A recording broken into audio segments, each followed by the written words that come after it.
It's my feel-good breakfast show.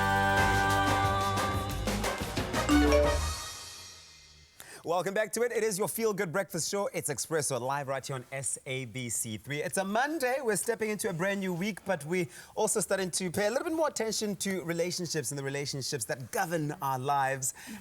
Being in a long-term relationship or commitment with someone means that you build a life that is meant to be shared together, be that in the form of a house, a car, bank account, and even friendships sometimes. Now, the former are things that can easily be split between the two of you when the relationship ends, hopefully, not always the case. But when it comes to those meaningful friendships and relationships that you form during the relationship, the politics involved, who can stay friends with whom, can get really, really messy.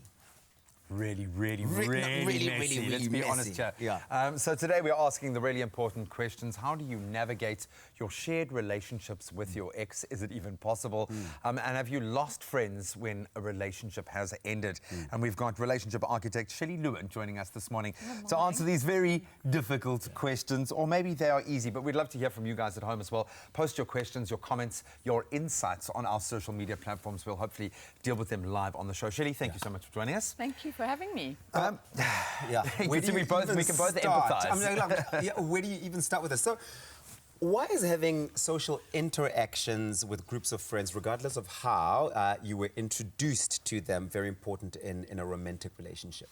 Okay, so I've learned that it's important for each spouse to have an awareness of times to merge and closeness and times of separation. So there's this dance that happens, and it's an important dance, and it's a dance of autonomy, where I'm my own person, and then there's time to be a part of a union.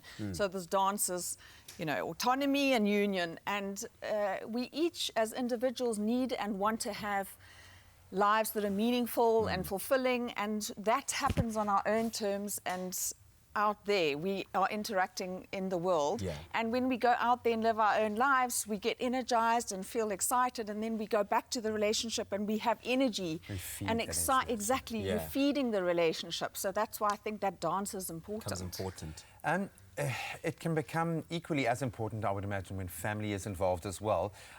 But how close should you be to your partner's family? Is it their family? Is it your shared family? Does that kind of muddy the waters a little bit? Your partner's cousins become your cousins too, and in the exact sense of the word? Well, I think actually that if someone is important to your partner, that they should be important to you. At the very least, respect them. You can't force a connection with someone, so you can show common courtesy though. And the way that I think about it is connection is like invisible threads. And when someone pays attention to you, when they're accepting of you, when there is approval, there are millions and millions of these little threads that attach and form this bond and connection. And so if your partner has a connection with someone else, that's for their well-being. So it's important for you to honor those threads. And whether or not it. whether or not it serves you and works for you is irrelevant. It serves them.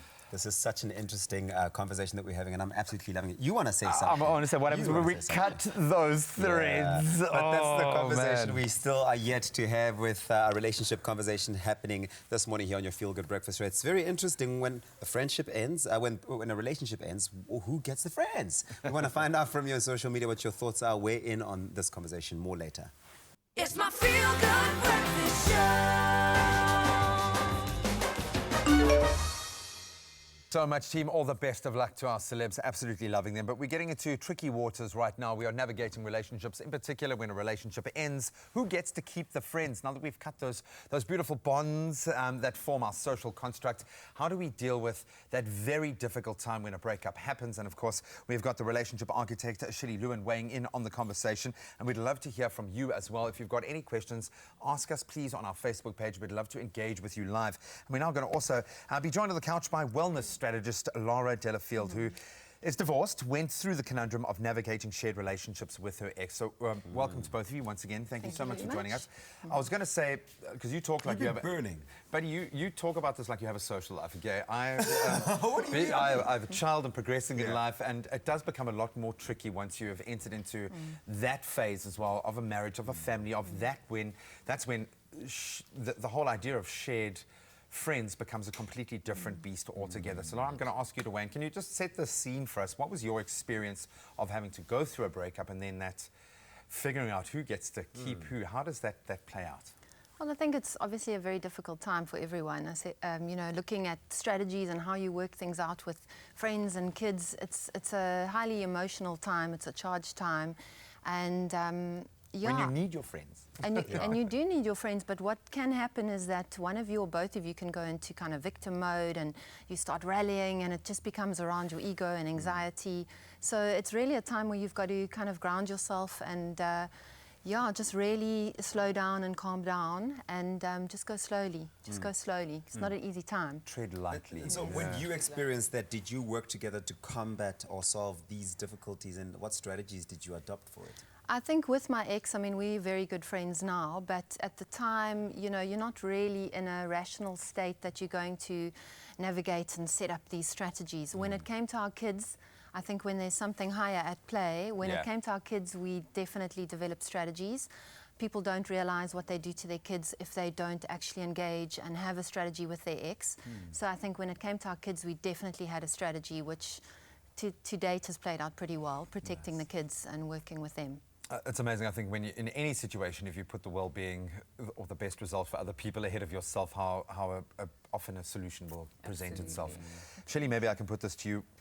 As someone who might be feeling very acid going through a situation like that, and we can all relate to that, why is it so important to tread carefully if your exes or your friends are showing loyalty towards each other? Because that's natural. You're friends. We're all friends, Shirley. Yeah, look, you know, for me, it's the divorce will reveal which threads are intact and which threads aren't.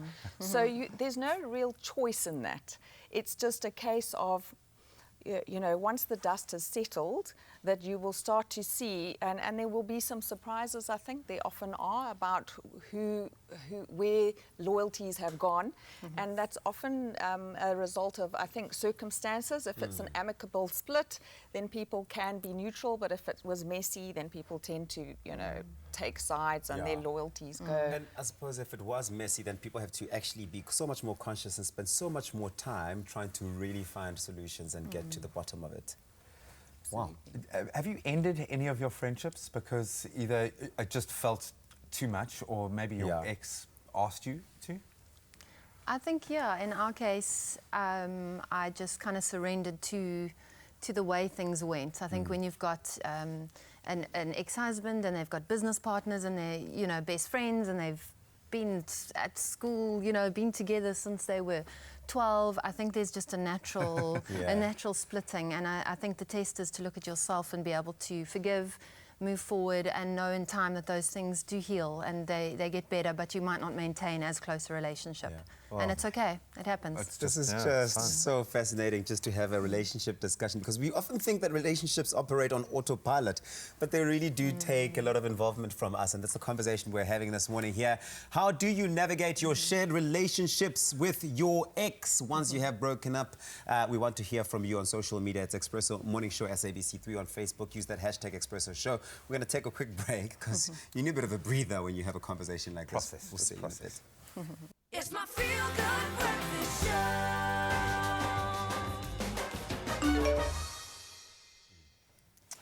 show. Welcome back. We are still in the throes of our relationship chat. We are talking about relationships ending, actually, and who gets to keep the friends. Laura and Shelley already revealing some deep insights, and a lot of it, yes, coming from the angle of the role that you play in professionally, but also from a very personal perspective, which I think all of us can relate to. We've all been through a breakup in one form or another, and we've all had to let go of people or navigate those waters. What are people saying online? Well, you know, we did ask the people on social media at home to weigh in on the conversation and let us know what their experience has been and some of the questions and comments that have come through. Here's Nasima Dawood saying, my friend was best friends with my ex. After the breakup, I felt that our friendship went distant a little.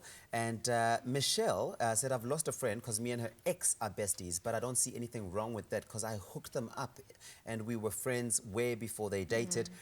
Here's an interesting one also coming through from Vaughan Grobler, who says, morning guys, thanks for the amazing and helpful advice. Yes, sadly friends say they don't choose sides when you break up. However, they do choose sides. It's up to you to be strong and deal with the sadness and see it as a new start to make new friends and new beginnings. But let me just wrap it up here. Michelle had a very interesting question. She says, I've got a question though. Is it wrong to stay friends with a friend's ex-boyfriend? Because there's also another end to this discussion I we're suppose, having yeah, here. let's flip it. So someone else is sitting there as the friend and they're caught up in this and they're like, is it wrong for me to want to still continue being friends with your ex? I heard someone say to me recently that she said, you know, if someone's splitting and breaking up, I will say to both of them, you're divorcing each other, you're not divorcing me.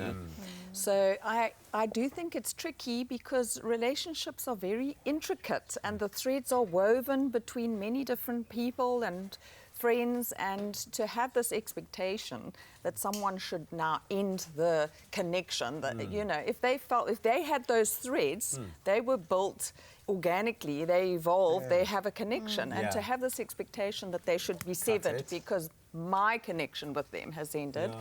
It's, you know, is it an unrealistic expectation? I think that it's tricky for everybody. Yes. You know, and some people try to remain neutral, and there's nothing wrong with that.